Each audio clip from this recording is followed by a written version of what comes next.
Shalom semuanya, senang kembali bersama dengan saya dalam program Deep Talk with Pase. Dan minta maaf kalau misalnya ada suara-suara yang agak kurang bagus masuk, karena ada pembangunan rumah di dekat rumah saya, saudara. Jadi pasti mungkin kalau saudara pakai handphone atau pakai gadget yang bagus, ada noise masuk sedikit. Soalnya malam saya agak sulit untuk bisa merekam, jadi saya merekami pada siang hari dan kondisinya seperti ini. Dan kita akan melanjutkan tadarusan kita pada episode kali ini, dan kita akan membahas Yeskiel pasal 46, saudara ya. Yeskiel ini tinggal beberapa pasal saja kita selesaikan, kemudian kita akan masuk kitab yang baru dalam perjanjian lama ya. Dan sebelum mulai, kita satu hati kita berdoa. Mengucap syukur Tuhan buat hari ini kami boleh melanjutkan tadarusan kami. Berikan kami hikmat marifat-Mu, sehingga meskipun ayat-ayat yang kami baca bicara soal pembangunan bait Allah atau nubuatan Yeskiel soal pembangunan bait Allah, tapi kami bisa memahaminya, mendapatkan rema yang daripada Tuhan, sehingga iman kami boleh bertumbuh dan bisa semakin menyenangkan hati Tuhan. Jangan satupun kami yang Kau lalui, kami siap diberkati. Bapak Ibu bisa siapkan Alkitab kita ya. Kita siapkan Yeskiel pasal 46, saudara. Peganglah tanganku, Roh Kudus, setiap hari. Ku tak dapat jalan sendiri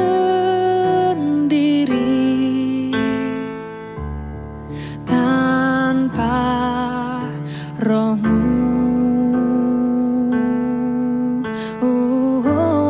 Bawalah diriku kepada jalan kebenaran, agar ku tidak tersesat, mengikuti jalan-Mu.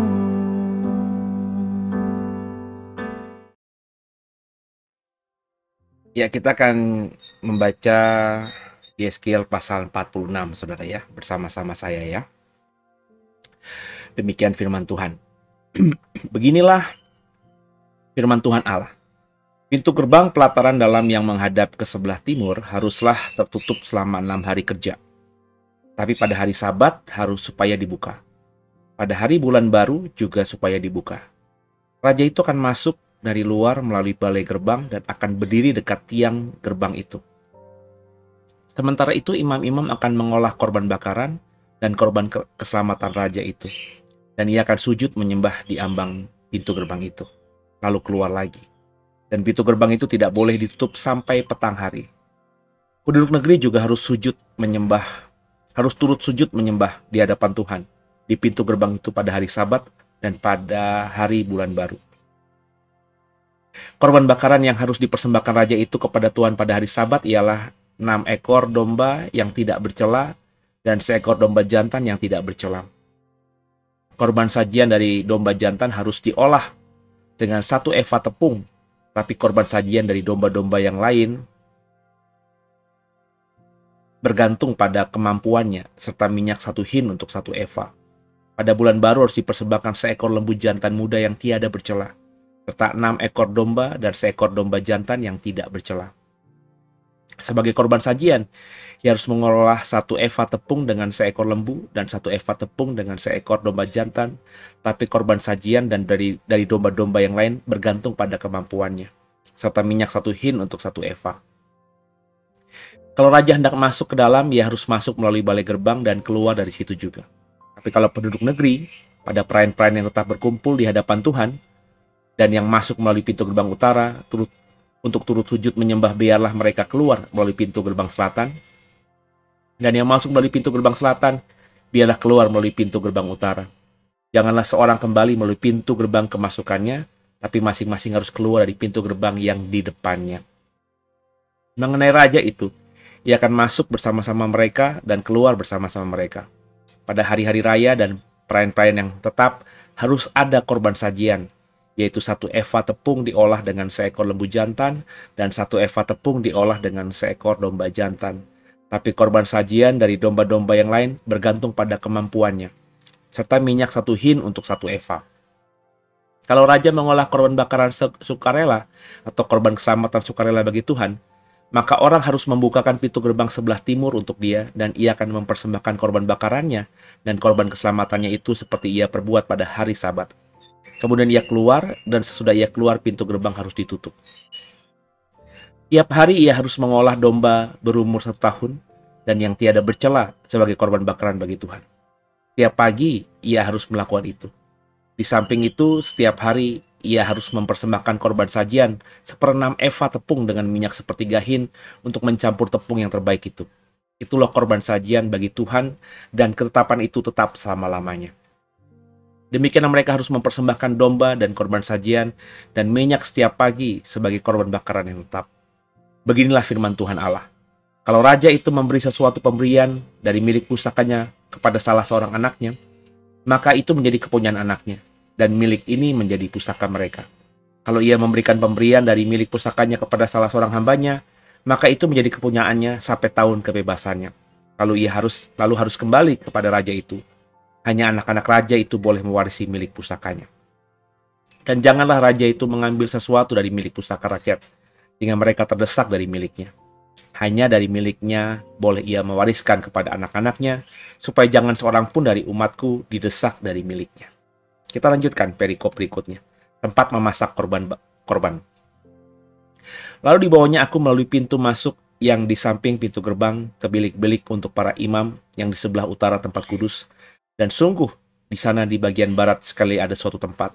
Ia berkata kepadaku, disinilah tempatnya imam-imam memasak korban penebus salah dan korban penghapus dosa, dan membakar korban sajian, dan mereka tidak boleh membawanya ke pelataran luar, supaya dengan demikian mereka jangan menguduskan umat Tuhan. Kemudian diiringinya aku ke pelataran luar, dan membiarkan aku pergi ke tempat sudut pelataran itu. Sungguh, di tiap sudut pelataran itu ada lagi pelataran. Pada keempat sudut pelataran itu ada pelataran-pelataran kecil, 40 hasta panjangnya, 30 hasta lebarnya. Keempatnya sama ukurannya. Mengelilingi keempat pelataran itu ada tembok batu, dan di bagian bawah tembok batu itu sekelilingnya diperbuat tempat-tempat memasak. Ia berkata kepadaku, inilah dapur tempat memasak, di mana petugas-petugas bait suci memasak korban sembelihan umat Tuhan. Haleluya. Pujilah nama Tuhan. Kasih Tuhan, kita belajar pada hari ini dari apa yang saya dapatkan, apa yang saya baca pada episode kali ini, Yeskiel 46, kita melihat bahwa kembali Tuhan mendeskripsikan dengan detail kepada Yeskiel tentang bait Allah yang seharusnya akan segera terbangun kembali. Saya nggak tahu ya, saya tidak pernah mendalami atau belum mendalami Yeskiel itu apakah orang yang lahir di Babel atau orang yang lahir di Yerusalem atau di Yehuda kemudian dibuang ke Babel.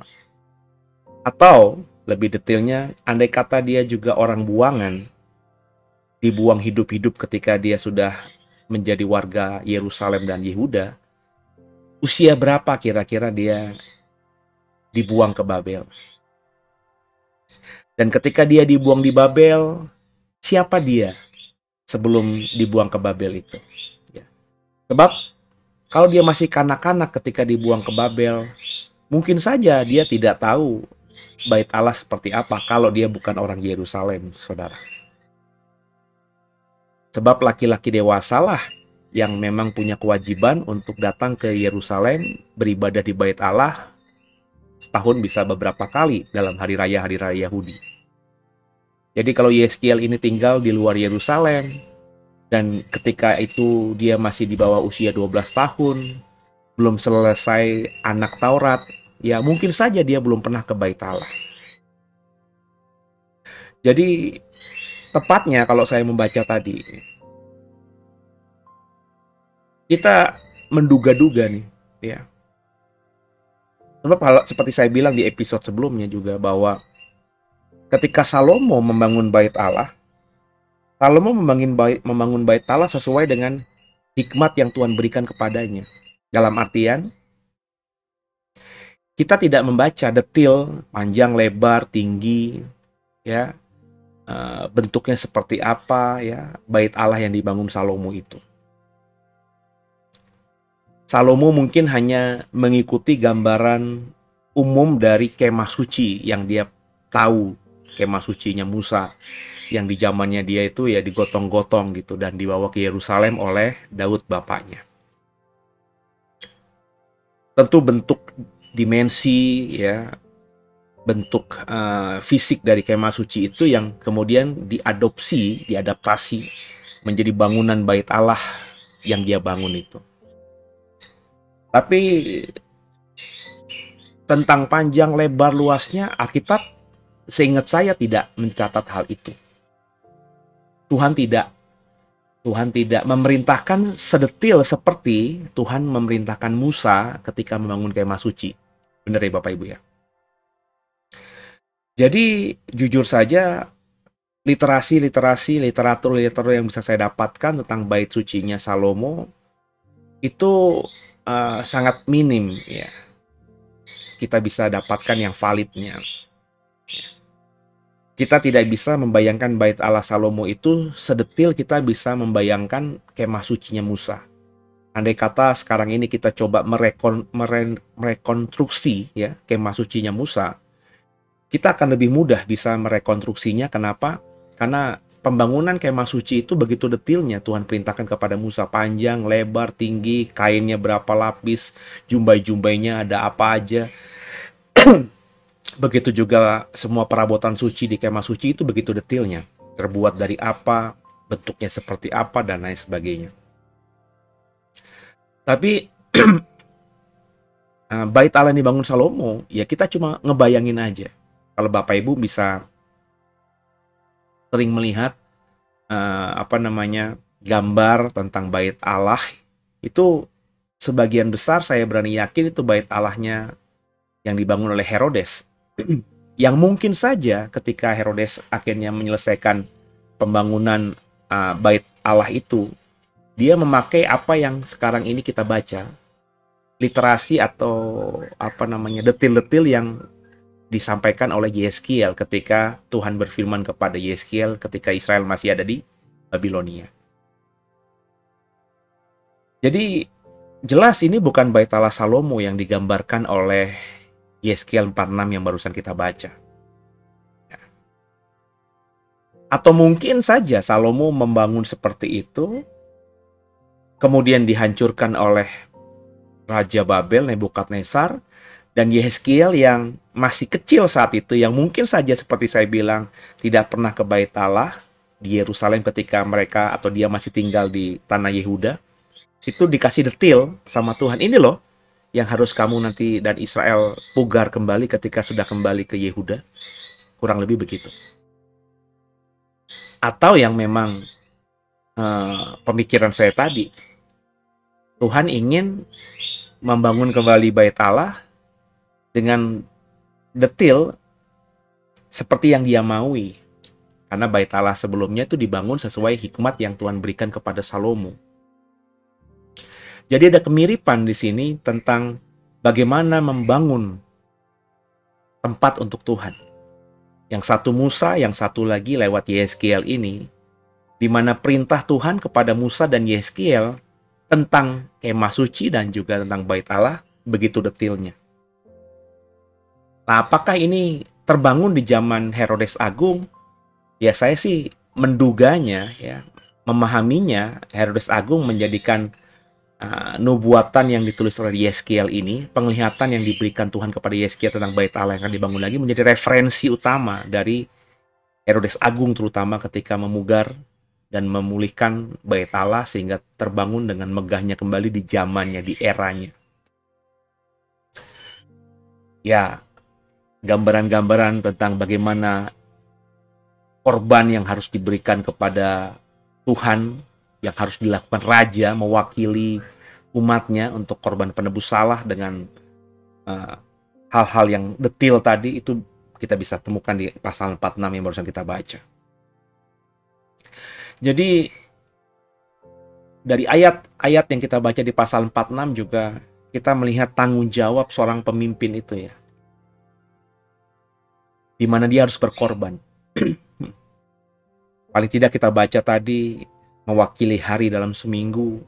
Raja setiap Sabat harus memberikan korban 6 ekor domba dan 1 ekor domba jantan tak bercacat celah.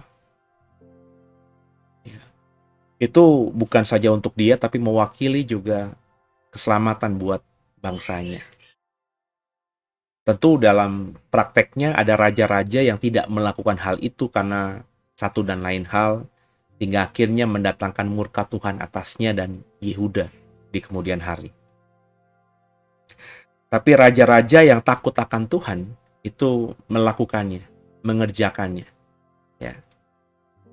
Terlebih kita tahu bahwa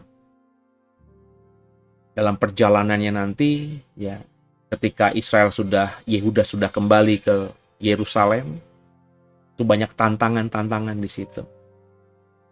Apakah secara presisi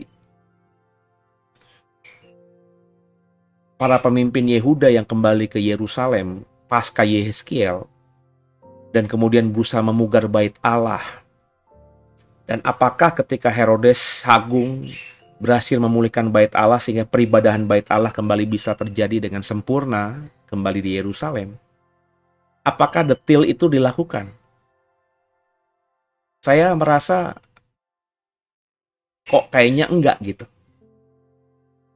Karena kalau kita melihat proses perjalanan ketika Israel atau Yehuda sudah kembali ke Yerusalem dan ada kehidupan kembali, pemugaran tembok Yerusalem dan lain sebagainya, Yerusalem kembali diduduki dan didiami oleh orang-orang Yehuda sampai nanti akhirnya perjanjian baru.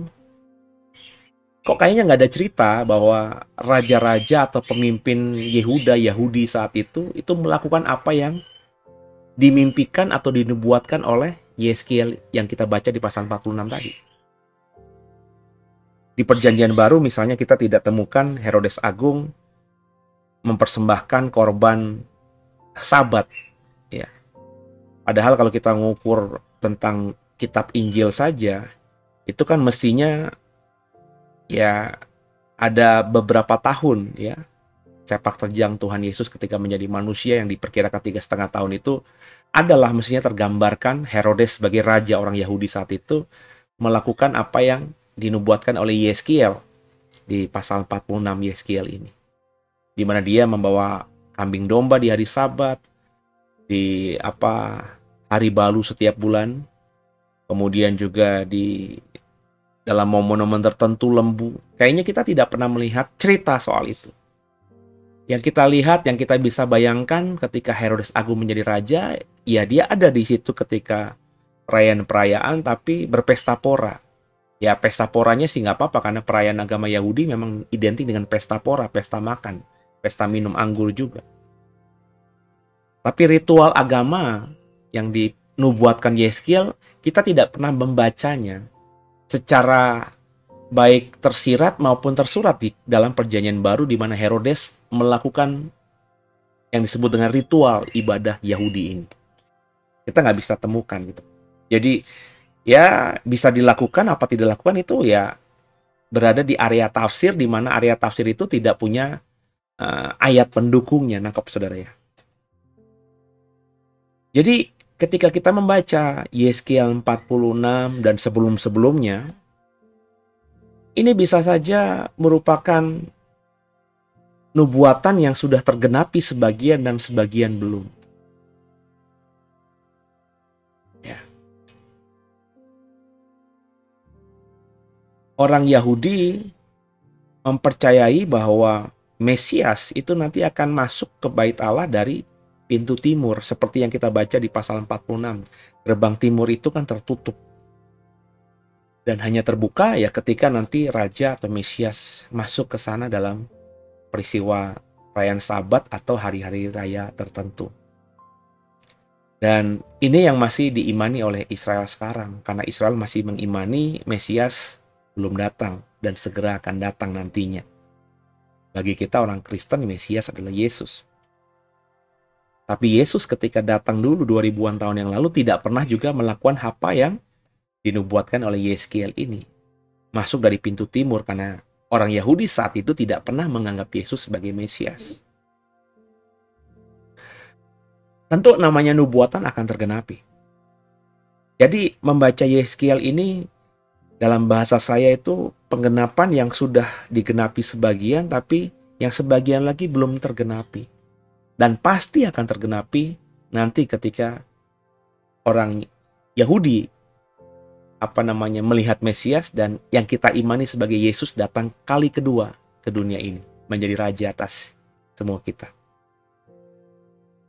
Dan orang Kristen mengimani di kitab Wahyu ada pemerintahan kerajaan 1000 tahun. Nah, apakah itu akan tergenapi nanti sebagian? Saya termasuk orang yang mempercayai itu, karena saya ketika membaca Yeskiel ini, karena saya bukan orang Yahudi juga, dan saya tidak terlalu juga mendalami agama Yahudi, kebudayaan Yahudi, terutama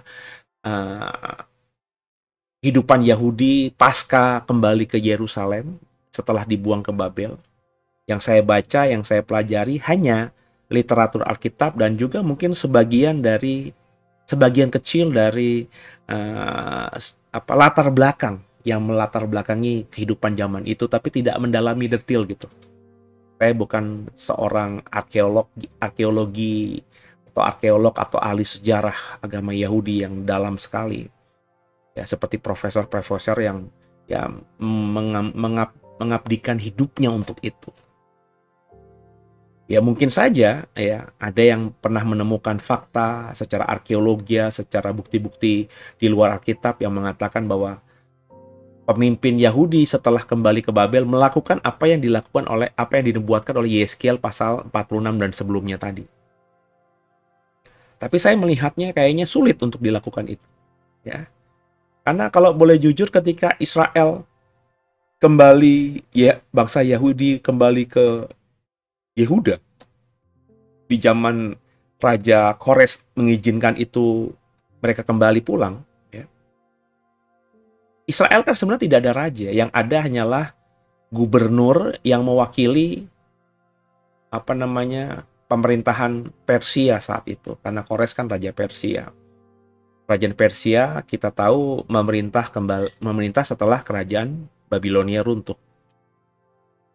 Ya, statusnya hanya gubernur setingkat itu, ya. Bahkan ini terus berlaku terus-menerus ketika akhirnya Persia runtuh, muncul kerajaan Yunani. Yehuda di bawah naungan juga Yunani, ya. Tidak ada raja di situ, hanya seperti wali kota atau gubernur saja, penguasa saja, tapi tidak bisa dibilang raja.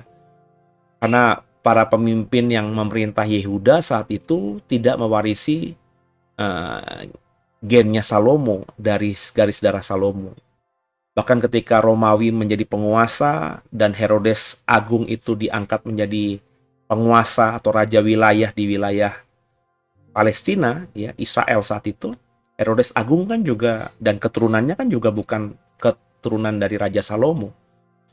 Jadi kalau kita sudah hidup dalam kebenaran, ya tahta Israel itu kan tidak boleh lepas dari garisnya Salomo, garisnya Daud gitu kan. Itu yang Tuhan janjikan kepada Daud dan Salomo. Sehingga memang apa yang dinubuatkan di Yeskiel 46 soal raja melakukan ritual penghapus dosa, mewakili Israel, mewakili rakyatnya dengan mempersembahkan tadi hari Sabat 6 domba dan 1 domba jantan tak bercela. Itu apakah sudah tergenapi, apa sudah dilakukan atau belum, kan kita tidak bisa memperkirakan. Karena kalau kita baca di Alkitab, ya setelah mereka kembali di zamannya Esra, Yeremia, Yerubabel, ya, dan juga Joshua, imam besar Joshua, sampai nantinya perjanjian baru di zaman Herodes Agung, nggak ada raja di tanah Palestina itu. Ada penguasa, tapi ya disebut raja kecil, tapi tidak bisa disamakan dengan raja Yehuda yang keturunannya Salomo dan Daud. Itu maksud saya. Jadi bisa saja ini yang kita baca di pasal 46 ini adalah sebagian nanti adalah penggenapan literalnya itu terjadi di zaman kerajaan 1000 tahun. Tapi tentu kalau kita memahami begitu, kita kembali bertanya apakah nanti ketika Yesus datang menjadi raja, ritual mempersembahkan korban domba dan lain sebagainya masih dilakukan gitu. Karena kita saja orang Kristen tidak lagi melakukan hal itu karena mengimani semuanya sudah Yesus selesaikan sempurna di atas kayu salib. Korban-korban yang ada di Taurat itu Yesus yang menggenapinya sempurna di atas kayu salib. Sehingga kita orang Kristen kan tidak lagi mempersembahkan korban bakaran A, B, C, D dan seterusnya. Ya, kalaupun disebut korban hanya persembahan sukarela saja, rupiah kita, harta kita ketika kita datang beribadah kepada Tuhan lewat gereja kita masing-masing kan. Jadi tentu menafsirkan Alkitab ini ya harus diperhatikan secara holistik benar-benar ya. Jadi ada makna simbolik, makna pengharapan di situ yang bisa saja nubuatan-nubuatan yang dilihat oleh nabi-nabi termasuk Yeskiel yang kita baca di pasal 46 itu secara penggenapan nanti itu tidak literal ya, tidak hurufiah ya. Yang dilihat oleh Yeskiel itu hanya penampakan, penglihatan sesuatu yang dipahami Yeskiel saja. Ya. Merupakan gambaran simbolik dari yang sempurna yang akan terjadi kelak atas bumi ini. Jadi saya percaya andai kata pasal 46 ini belum tergenapi secara sempurna dan baru nanti digenapi ketika Yesus datang kedua kali.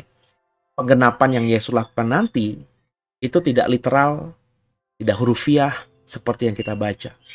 Karena bagi saya Yesus ketika datang nanti kita tidak akan mempersembahkan korban-korban lagi kepada Elohim seperti korban bakaran yang dilakukan Israel di zaman Yeskiel atau nubuatan Yeskiel ini.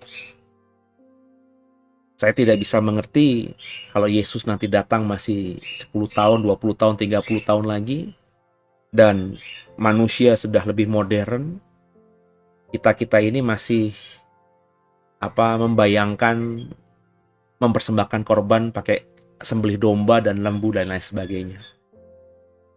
Bahkan saya sekarang ini juga sulit memahami kalau pakai pola pikir yang sekarang ya, bahwa nanti 30 tahun, 40 tahun lagi orang masih menyembelih kambing domba dan lain sebagainya.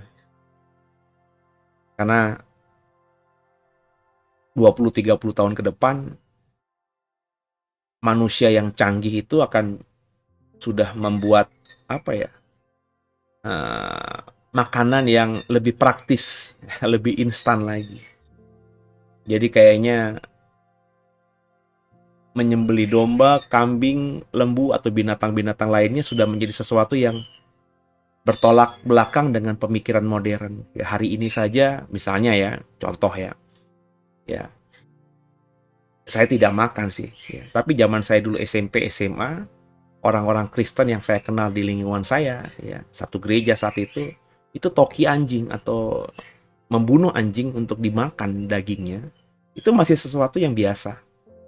Tapi hari ini saya berani percaya di gereja saya yang lama, meskipun orang-orangnya yang dulu toki anjing atau masak daging anjing itu masih hidup, nggak akan melakukannya lagi hari-hari ini karena pertentangannya sudah luar biasa, bahwa anjing itu bukan binatang dikonsumsi, anjing itu adalah peliharaan sahabat manusia, sehingga membunuh anjing itu biadab. Yang boleh dibunuh adalah binatang-binatang yang memang untuk dikonsumsi, seperti ayam, bebek gitu ya, kambing, domba, lembu, dan lain sebagainya. Tapi binatang-binatang yang memang untuk peliharaan, ya, sahabat manusia seperti kucing, anjing, itu sesuatu yang sekarang ini mengalami penolakan mentah-mentah ya, keras sekali untuk dikonsumsi sebagai makanan. Nah, saya ngebayangin begitu. Tidak tertutup kemungkinan di masa mendatang, di zaman pemikiran manusia yang sudah semakin canggih dan konsumsi makanan sudah begitu praktisnya, ya, mungkin dalam bentuk kapsul, masih ada orang yang dengan sengaja menyembelih kambing, domba, dan lain sebagainya untuk dikonsumsi. Ya. Ya, ini masih pemahaman atau penafsiran aja, tapi saya rasa kalau Yesus datang kedua kali nanti dan itu terjadi masih cukup lama, ya apa yang dibaca di dalam Yeskiel 46 ini secara literal tidak mungkin terjadi lagi. Pasti ritual ibadah juga semakin praktis, semakin sederhana, ya, semakin modern. Apa yang kita lakukan di gereja hari ini dengan pujian penyembahan, full musik, full band, full choir, full singer, full lain sebagainya, itu mungkin 20-30 tahun lagi ke depan tidak akan bisa kita lihat di gereja-gereja modern karena semuanya lebih praktis lagi. Jadi yang saya mau katakan bahwa apa yang dilihat oleh Yeskiel dan kita baca di pasal 46 ini besar kemungkinan sudah terjadi sebagian, dan sebagian lagi akan digenapi dalam kedatangan Yesus yang kedua kali. Meskipun demikian, andai kata benar apa yang saya katakan, itu pun tidak akan digenapi secara literal atau hurufiah, tapi dimaknai secara simbolik. Yang kita baca ini akan kita bisa maknai secara simbolik ketika nanti itu terjadi. Jadi yang saya dapatkan dari Yeskiel 46 ini begitu detailnya Tuhan mengingatkan Yeskiel, Israel, Yehuda dalam hal ini untuk kembali membangun bait Allah. Di saat orang Israel ada di Babel, bait Allah sudah hancur di Yerusalem. Tuhan mengingatkan kembali pentingnya bait Allah di tengah-tengah kehidupan mereka. Dan hari ini, lewat program ini, saya kembali mengingatkan rema yang Tuhan taruhkan di hati saya, mengatakan bahwa penting kita juga untuk memiliki bait Allah, membangun bait Allah, hidup dalam bait Allah. Karena bagi saya, bait Allah itu penting. Nah, bait Allah itu bisa kita tafsirkan adalah gereja kita, di mana kita bertumbuh di sana. Bait Allah juga bisa kita tafsirkan lebih spesifik lagi adalah diri kita. Maka bangunlah dirimu sebagai bait Allah yang kudus, dan juga supportlah, dukunglah gerejamu menjadi bait Allah tempat kau beribadah kepada Tuhan. Jika itu dikerjakan, bait Allah ada di depanmu, kau hidup di sekitar bait Allah, di dalam bait Allah, dekat dengan bait Allah, maka Tuhan akan memberkati setiap langkah, jerih payah kerja kita akan Tuhan buat berhasil. Semoga dipahami, semoga dimengerti. God bless you.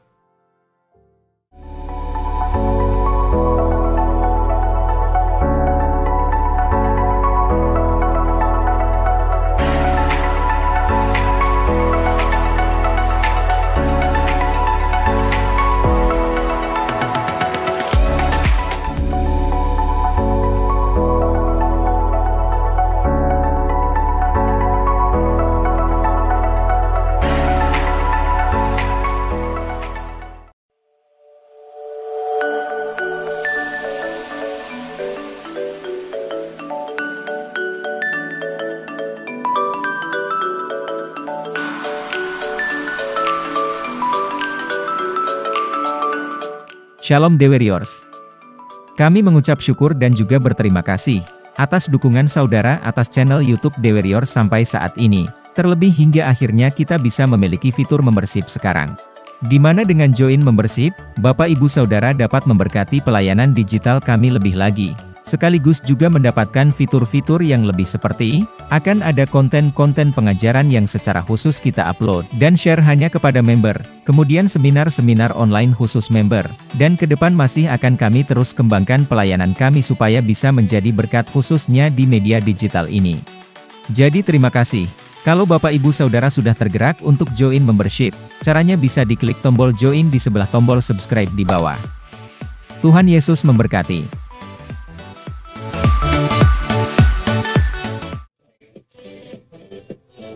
Ya, ada tadi pengumuman bahwa Sabtu besok kita akan mulai kembali kelas sekolah Alkitab kita, ya.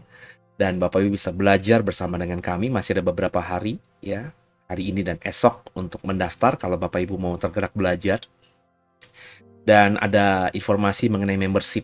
Kedepannya nanti saya akan buat program-program lebih spesifik lagi, sudah berjalan ya, masih dalam seminggu sekali hari ini ya. Ada program tentang akhir zaman yang sudah saya bagikan, tapi kedepannya nanti akan saya bagikan program-program lainnya. Dan mungkin di sekitar bulan Maret atau April kita akan switch sekolah Alkitab itu menjadi membership di YouTube ini. Jadi nanti saya akan bagikan materinya dan nanti Bapak Ibu bisa bertanya lewat kolom live chat atau lewat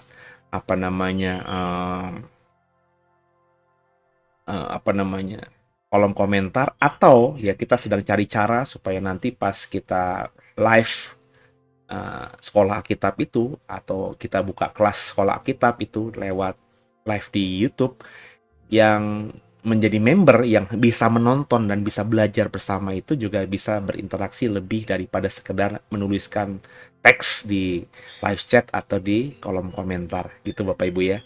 Jadi tunggu saja, kita sedang akan coba mendalaminya sehingga nanti kedepannya ya memang kita akan fokus melayani di digital ini ya, di YouTube ini ada program yang Deep Talk with Pasi dan program-program lainnya yang memang kita blast untuk semua orang yang mau belajar, tapi ada program-program yang spesial, yang khusus, yang hanya mau belajar saja, bisa join nanti sebagai member dengan biaya sekitar 19.000, tapi nanti mungkin kalau Bapak Ibu ingin lagi ikut sekolah Alkitabnya, nanti ada member berikutnya yang mungkin agak sedikit lebih mahal dari 19.000 itu, tapi Bapak Ibu bisa mengikuti setiap program-program seminar kah, juga kelas-kelas pembelajaran Alkitab yang kita buka nanti secara online gitu ya. Jadi yang ikut hanya orang-orang yang memang belajar saja, bukan orang-orang yang berniat mencari salah atau membandingkan pengajaran saya The Way dengan gereja lain dan lain sebagainya, tapi memang ingin belajar, ingin mendalami ya dengan apa yang kami The Way imani, sehingga nanti tentu lebih terstruktur lagi lah gitu ya. Jadi pengajaran kami ini tidak juga menjadi syak atau batu sandungan bagi orang-orang lain yang memang mungkin tidak seiman dengan kita atau tidak sama penafsiran dengan kita ya. Saya coba belajar lebih bijak lagi dengan mengajar hanya kepada orang-orang yang memang ya mau beriman atau sama imannya dengan yang kami imani gitu ya. Dan terima kasih buat kebersamaannya, terus dukung doa dalam doa saudara untuk program pelayanan digital The Warriors ini. Sebelum kita akhiri, kita tundukkan kepala, kita doa. Makasih Tuhan buat malam hari ini, mengucap syukur buat segala-galanya. Terima kasih, ampuni segala dosa kami. Yesus Kristus adalah Tuhan Juru Selamat kami yang hidup, dan ke dalam tangan-Mu lah kami serahkan tubuh jiwa roh kami. Haleluya. Amin. Selamat malam, sampai jumpa di episode berikutnya. God bless you all.